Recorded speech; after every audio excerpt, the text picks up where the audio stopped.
Bem-vindo às noites de ensino da Igreja Reviver de Santo António dos Cavaleiros, todas as quintas-feiras neste canal. Durante este mês, estamos a estudar sobre a vida de Davi, o rei poeta, quem era, porque Deus se agradou dele, a importância da sua vida, os exemplos que a sua existência podem trazer para a nossa jornada neste mundo, apesar de estarmos separados por séculos de cultura e costumes. Vem daí comigo e entra nesta série fascinante sobre um homem perfeito, mas a quem Deus chamou de alguém que era segundo o seu coração.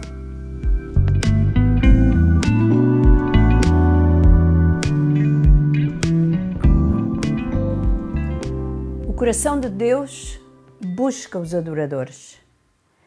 Enquanto o rei Saul conquistava tudo o que podia para engrandecer o seu reino, Davi, o escolhido de Deus, estava no campo guardando as ovelhas do pai.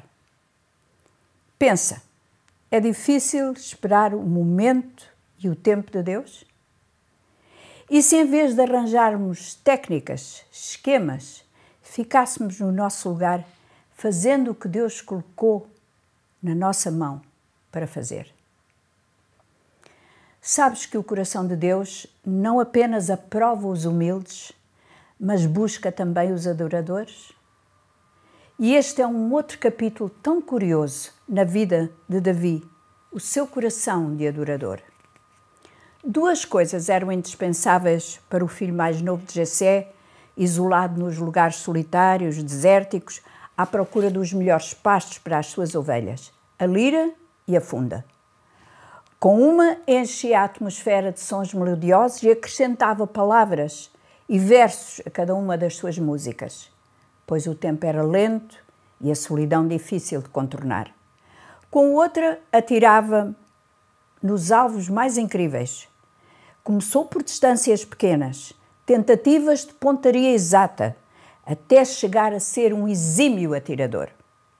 E neste ponto, a palavra de Deus conta algo muito triste que está a acontecer e, ao mesmo tempo, algo muito estranho. No capítulo 16 de 1 Samuel, lemos estas palavras. Tendo-se retirado Saul o Espírito do Senhor, atormentava-o um espírito maligno. Este tormento, que vinha sobre o rei, era demonstrado em crises de fúria, seguidas de uma grande depressão e tristeza, e o termo usado aqui como atormentava no hebraico é a palavra ba'at, que quer dizer cair sobre, esmagar, assustar. Dois renomados estudiosos do Velho Testamento dizem o seguinte sobre a situação de Saul. Não era apenas um sentimento interior de depressão pela rejeição do Senhor que ele entendia, que se transformou em melancolia e que em certos momentos dava lugar a crises de insanidade, mas algo maior que tomou conta dele, que lhe tirou a paz e que ao mesmo tempo instigou no rei sentimentos, pensamentos, a ponto de levá-lo quase à loucura. Com certeza que os sábios que rodeavam o rei fizeram tudo o que estava a seu alcance, com os recursos que tinham na época para aliviar o seu soberano. Até que um dos servos sugeriu que talvez a música acalmasse o rei. Não sabemos até que ponto chegava o conhecimento científico dos servos do rei Saul ao aconselharem o rei a procurar um músico que tocasse na sua presença quando era acometido de angústia, depressão e momentos de loucura. Hoje sabemos como a música é motivadora, relaxante e age diretamente na atividade cerebral, sendo um poderoso instrumento terapêutico para auxiliar no tratamento de problemas psicológicos, de modo a melhorar a qualidade de vida das pessoas. A música tem esse poder de tranquilizar a alma.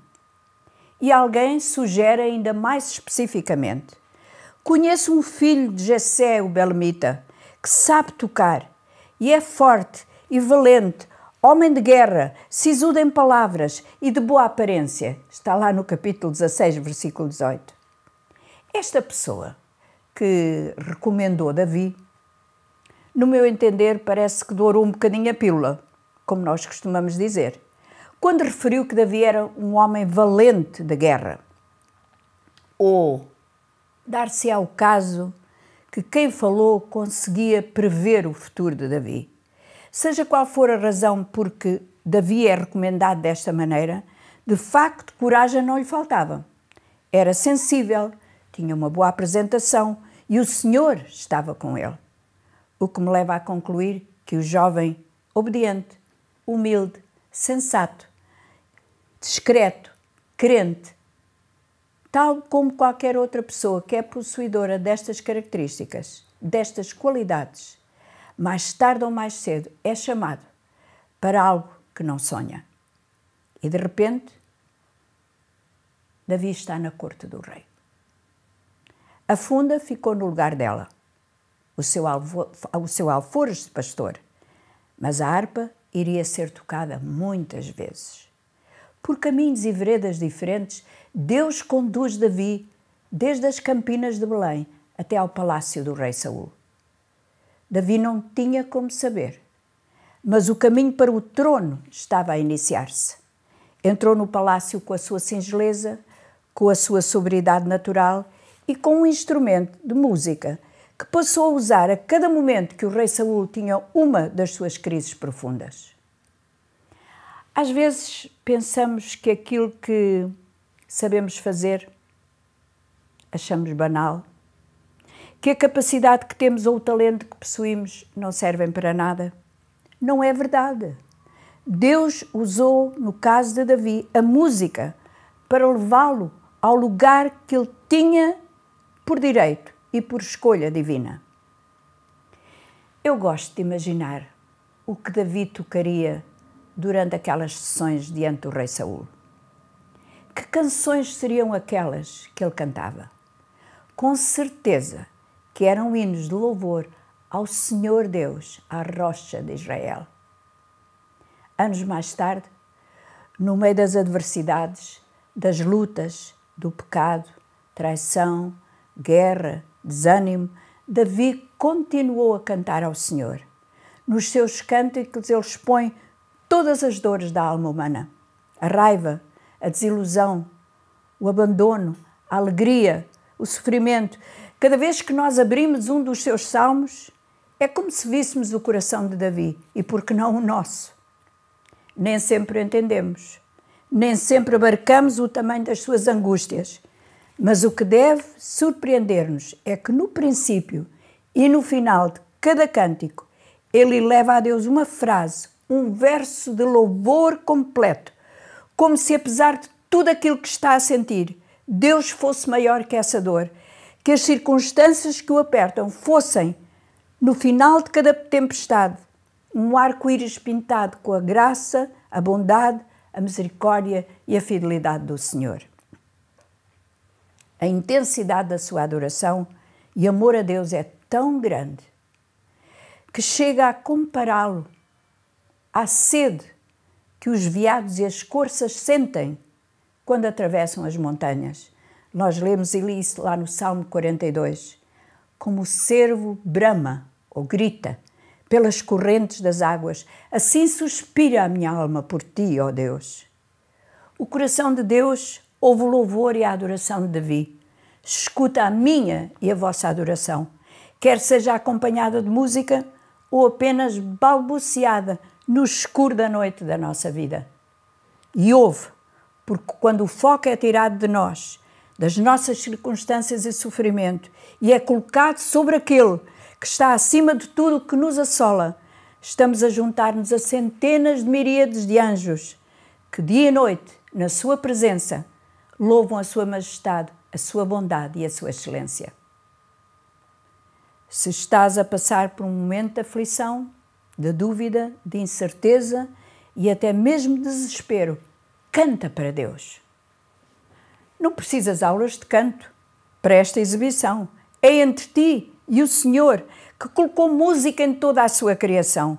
Ela deve ser a expressão da tua alma rendida a um Deus que é mais poderoso que todas as ondas e mais forte que todos os vendavais. A um Senhor que, quando a alva desponta e empurra as sombras da noite, dá ordem às estrelas para cantarem e à natureza para rejubilarem. Estas palavras estão escritas na Bíblia, no livro de Jó, capítulo 38. Diz-se que o reformador Martinho Lutero acreditava que a reforma só estaria completa no dia em que o povo, todos os crentes, tivessem na sua mão uma Bíblia na sua língua e um saltério, ou seja, uma coleção de salmos, de hinos para cantar. Precisavam do ensino do livro de Deus e também algo que os levasse a expressar na música e na alegria a sua fé em Deus. O coração de Deus ainda hoje busca os adoradores, aqueles que o adoram em espírito e em verdade. A história do jovem músico não acabou aqui. Já agora é bom que saibas que Saul, além de se acalmar com os louvores de Davi, fez dele seu escudeiro. O rei não tinha a ideia de que aquele rapazinho ruivo e sensível um dia iria sentar-se no seu lugar. Davi não sabia como é que chegaria ao trono, prometido por Samuel lá em Belém de Judá. Davi, um coração humilde e um coração de adorador que agradava a Deus. Mas Davi também tinha uma outra atitude. O coração de Deus procura pessoas disponíveis como Davi. O rapaz continuava a sua vida de obediência entre um pai que precisava do seu trabalho e um rei que dependia da sua música para ter tranquilidade. Mas um reino faz-se de batalhas, de conquistas, e as tropas hebreias têm agora perante si um grande e poderoso e bem armado exército filisteu, cuja maior arma é um guerreiro que mede cerca de 3 metros de altura. O monstro usava uma cota de malha com anéis de bronze entrelaçados, cujo peso rondava os 90 quilos. Além desta, tinha um capacete de bronze, caneleiras e uma lança descomunal entre a imensidão dos seus ombros. Só a ponta desta lança pesava 10 quilos. À sua frente caminhava sempre um escudeiro com um escudo enorme para a proteção do gigante. Mas o que intimidava as tropas de Israel, as tropas de Saul, era que o filisteu todos os dias fazia o mesmo desafio para lutar com um homem. E entre os soldados e guerreiros de Israel não se encontrava nenhum homem que chegasse para ele. De facto, este era um costume nas guerras da antiguidade. A luta entre 2 guerreiros inimigos que decidiria à partida o moral das tropas e a inclinação da batalha. O ânimo do exército israelita estava destruído, pois este ultraje do filisteu durava havia 40 dias. Nem Saul com a sua pose, nem os filhos de Jessé com a sua altura, nem nenhum outro soldado era capaz de enfrentar Golias. E é no meio desta impotência que Davi chega ao acampamento. O pai queria saber notícias dos filhos e manda o rapaz levar alguns mantimentos. Davi não compreende as estratégias de uma batalha, não é soldado, é só um pastor. Os irmãos não ficam nada felizes, mesmo ao ver o pão e os queijos que o pai lhes mandou. E na sua frustração descarregam sobre o moço a sua raiva. Entretanto, as tropas começam a alinhar-se para a batalha e Davi olha para tudo o que se passa à sua volta com curiosidade, a curiosidade de um rapaz da sua idade. O barulho das armas, as ordens, os gritos dos comandantes, tudo é novidade para alguém que está apenas habituado a ouvir o balir das ovelhas e o esvoaçar dos pássaros nas campinas de Belém. E de repente, tudo para. Porque do outro lado do vale, ouve-se um grito de desafio, o grito diário do gigante. Dê-me um homem, vamos acabar com isto. A alma pura de Davi sobressalta-se, porque Golias insulta Deus, o Senhor Deus de Israel, o Deus dos seus pais. As mãos de Davi, caídas ao longo do seu corpo frágil, tocam agora na funda e nas pedras que apanhou no riacho. Não pode ficar indiferente diante da blasfêmia que sai da boca do monstro filisteu. Tem que fazer alguma coisa. Tem que haver alguma solução. E faz perguntas. Quer saber o que vai acontecer a quem derrotar Golias? A sua fala chega até à tenda de Saul, cansado, amargurado, praticamente derrotado. O rei, diante da coragem e ousadia demonstrados por Davi, despe a sua armadura e coloca-a sobre o corpo jovem do pastor de Belém. Saul não tem como saber que aquele gesto impensado é como que uma transferência do seu reino que está a terminar para um outro que irá surgir.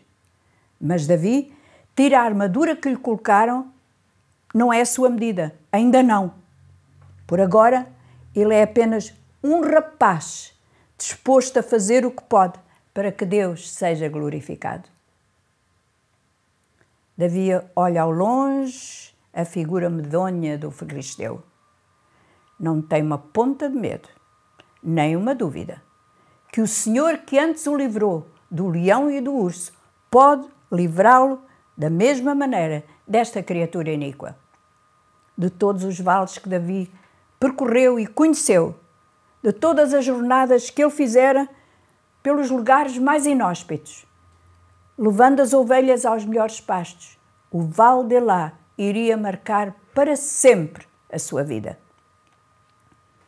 Pega no seu cajado pastor, que o acompanha sempre, toca mais uma vez na bolsa onde leva as tais pedras e avança pelo vale ao encontro do gigante. Os seus olhos não estão fixados em Golias. O seu olhar está em Deus, que ele conhece, que ele ama, que já o ajudou noutras vezes, sozinho no deserto. Golias repara naquele ponto minúsculo que avança, que corre agora na sua direção. Ele pedira um homem e é um rapaz que corre para ele, sem armadura, com um cajado na mão, que pausa por instantes para fazer rodar uma funda com uma pedra que sibila, que bate na sua testa, que o faz cair sem sentidos. Davi corre mais um pouco e coloca-se sobre o corpo do filisteu. Tira-lhe a espada da bainha e com ela corta-lhe a monstruosa cabeça. O escudeiro fugiu e os soldados filisteus, também eles, fogem para bem longe. Quantos gigantes enfrentamos na nossa vida? Situações e circunstâncias que nos drenam a força, pessoas que nos desafiam sem piedade. E em vez de os olharmos com coragem, fazemos como os soldados hebreus que limpavam as armas, mas não se atreviam a dar nem mais um passo ao encontro do filisteu. Ficamos nos nossos acampamentos de dúvida, esperando que a situação passe, mas ela volta sempre, cada vez mais ameaçadora e mais perigosa. E se fizéssemos como Davi? E se nos dispuséssemos a crer em Deus, que já nos livrou muitas vezes, noutras alturas, se colocássemos a glória do seu nome acima da nossa depressão, se avançássemos com o nome do Senhor nos nossos lábios e a sua palavra no nosso coração, veríamos que o gigante, por mais medonho que pareça, é apenas um palhaço num palco que o nosso inimigo montou.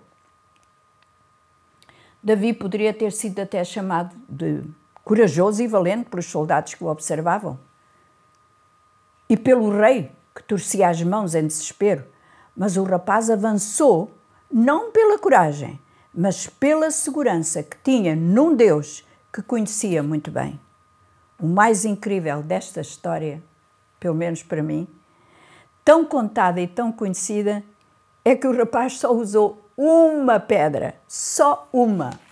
O treino tinha sido intenso, não era possível falhar. Não era possível falhar um alvo tão grande como o gigante, por mais pequena que fosse a pedra. O trabalho diário de Davi ao guardar as suas ovelhas dos predadores que rondavam o rebanho levou-o a não errar. A Bíblia tem uma expressão interessante que diz: quando nós somos fiel no pouco, no muito te colocarei, diz o Senhor. Enquanto nós lutamos com denodo as nossas pequenas lutas e as vencemos, estamos, sem saber, a preparar-nos para o grande embate que um dia virá à nossa vida. E o mesmo Deus que nos livrou do urso e do leão pode livrar-nos do nosso maior inimigo. Ninguém pode limitar-nos quando o Senhor está conosco. Vou repetir: ninguém pode limitar-nos quando o Senhor está conosco. Quando o Espírito do Senhor está sobre nós, não há ninguém maior nem mais forte do que Ele. Tu tens que agarrar-te com força à chamada, ao propósito, à unção que Deus colocou na tua vida. E eu tenho 2 ideias sobre isto. A primeira é que não podemos ser outras pessoas só porque os outros nos limitam. Saúl bem tentou mudar Davi, bem quis que ele agisse à sua maneira, mas não, Davi sabia que esse não era o caminho de Deus. Da mesma maneira que Deus não vai responsabilizar-te por aquilo que não és ou que não tens, Ele deseja que sejamos pessoas autênticas, vivendo segundo os dons e capacidades que Ele nos concedeu, mesmo quando os outros à nossa volta não nos entendem. O segundo pensamento é que quando nós vencemos as nossas limitações, podemos ajudar outros a fazer o mesmo. Quando Davi se aproximou do gigante, só havia um pensamento na sua mente: derrotar o grandalhão. Nunca passou pela ideia de Davi que isso seria a vitória de uma nação inteira. Todo o exército de Israel se levantou quando Golias foi derrubado. Quando vamos além das nossas limitações, podemos levar outros a fazer o mesmo, pelo nosso exemplo de coragem, perseverança e tenacidade. E ainda hoje, o coração de Deus procura pessoas dispostas, pessoas que se colocam à sua disposição, confiantes não nas suas habilidades, mas no nome que é sobre todo o nome, seguros não daquilo que podem conseguir, mas do que Deus pode fazer através deles. A disposição real, pronta e decisiva daquele rapaz foi vista em outros tantos episódios da sua vida, como veremos mais tarde. O meu desejo é que nas batalhas desta vida, as próximas batalhas que enfrentemos, olhemos para aquilo que Deus é capaz. Que a próxima batalha que vamos enfrentar, seja ela qual for, de natureza que for, seja ganho com a consciência de que o Senhor só precisa da minha, da tua, da nossa disponibilidade, para que o seu poder se aperfeiçoe na nossa fraqueza. Voltamos para a semana, outra vez, para mais um episódio sobre a história de Davi.